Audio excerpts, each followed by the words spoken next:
In this example that we are going to write together, we are going to highlight the differences between a class variable and an instance variable. We have started writing a customer class, as you see on your screens. We're going to insert very few lines of code inside. Let's, for example, say that we want to keep track of the name of every customer that we create. How are we going to do that? We can have a variable, an instance variable, where we keep the value for the name of a customer. It makes sense to declare it as a string and give it that particular name. Now let's go and start creating customer objects. Let's go and write a program. What does it mean to write a program? Write a main method inside a class. I could go and just insert the main inside the customer class. I will do it differently so that you become maybe more familiar with the fact that we can have several classes interacting. So we're going to create a different class named customer program, where we're going to, let me just split this so that we can see them side by side. So inside the customer program class, we will have the main method. Let me write that so that we go and start creating objects. You probably are familiar by now quite a bit with how we write main.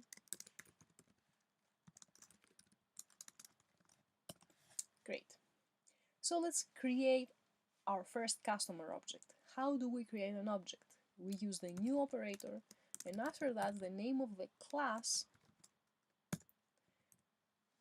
We will see that actually this is called a constructor, but let's leave that for later. With a pair of parentheses, the name of the class with a pair of parentheses, if we don't have a different constructor inside the customer class. Again, if this is a forward reference. So here is the statement that creates a customer object. Now we want to be able to refer to this particular object later.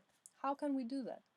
We need to assign this object to a variable, and I will call it Alice. And since this variable is holding a customer object, the value of that variable is a customer object, we're going to declare that the type of that variable is also customer, same type as with the object. In more advanced topics, we will see that the reference and the customer do not have to have exactly the same class type, but this is definitely a more advanced topic that we will see later. For the moment, the reference variable and the object need to have exactly the same type, exactly the same class to create them. So we will go and create one more object and assign it to a different variable, say Bob. So remember, statement lines 8, lines 9, each of them does three things. I create the customer object, I declare a reference variable of type customer, and then I assign that object, that value, to my reference variable.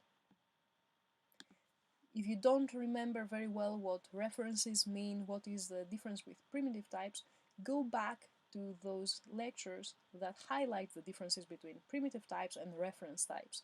In particular, take a look again at those simplistic diagrams that we had made on how the memory looks like when we create a primitive type and when we create a reference. Great, so each of those objects, each of those customer objects now has a name, and we're going to give a value to that name variable. How do we do it? Always through the reference variable. So for the object referenced by Alice, we're going to use the Alice reference variable and give it the surprising, probably, name Alice. And we're going to do the same thing with Bob. And so we have given a different value for each of the two name variables. And if you don't believe me, or in any case, it is always good to check, let's print the names on a single line per object. Let's print the names of the Bob object and of the Alice object. Now you will see that I will go and I will run this program. I will select the run option through the menu. Depending on your machine, it is very highly recommended that you actually learn the shortcuts for compile, for run, for any kind of operations that you do often, because it definitely speeds up the time. I don't want to be using shortcuts here and you not see what I actually do. I compile or I run. That's why I select the menu and then the options. But for you, on an everyday basis, do learn the shortcuts for your particular system. So we have the Alice name printed and then the Bob name printed as expected. The important thing to keep in mind is that each of the customer objects has a different value, its own value for the name field. It could be that although this object, the second customer object that we created, is referenced by a variable called Bob, we could have given exactly the same value. It does not mean that we have one name variable that has a particular value. There are two name variables, it just happens that they both have the same value. Let me leave it as it is. Let's now go and see something different. We're going to include one more variable, one more field in the customer class, which is a little bit different, not only because the type is different, this time it is an integer, but also because it is a static variable. It is a class variable. What does it mean? It means that all objects share this variable. There is a single count variable, no matter how many customer objects we create. And for this reason, the value for this variable will be shared among all of the objects. How are we going to see that? Well, let's give a value to count through Alice and then change it through Bob and see what is the final value. And notice that I am printing the count variable through the Alice reference object, right?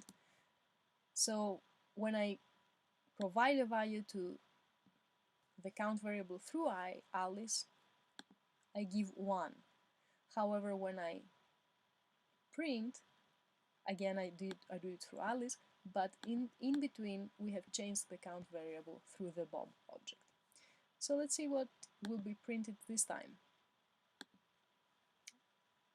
and any surprises that may happen. So again we have the two names, Alice and Bob, and then we have 2 printed on the screen, which is not the value that we assigned through Alice, it's the value we assigned through Bob. And this is just to show that the value of that variable is shared, because the variable itself is shared. The Alice customer and the Bob customer objects share this count variable. There is a single count variable no matter how many customer objects we create. One more thing, and you may notice here that IntelliJ is giving us a short comment which says that the static member customer.count is accessed on line 17 through an instance reference. What does it mean?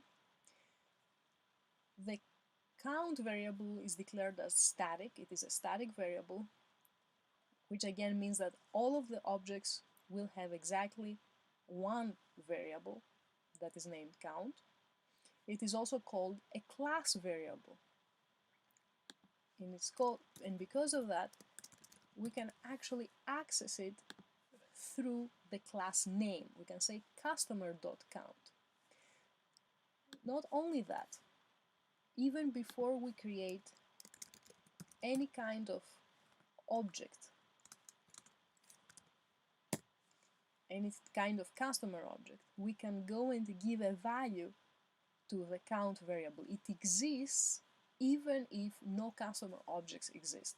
We will not have any kind of compile message error happen because we are accessing a variable before we create any customer objects. This is the power of static variables, but they need to be used only when they are really needed. And when is that?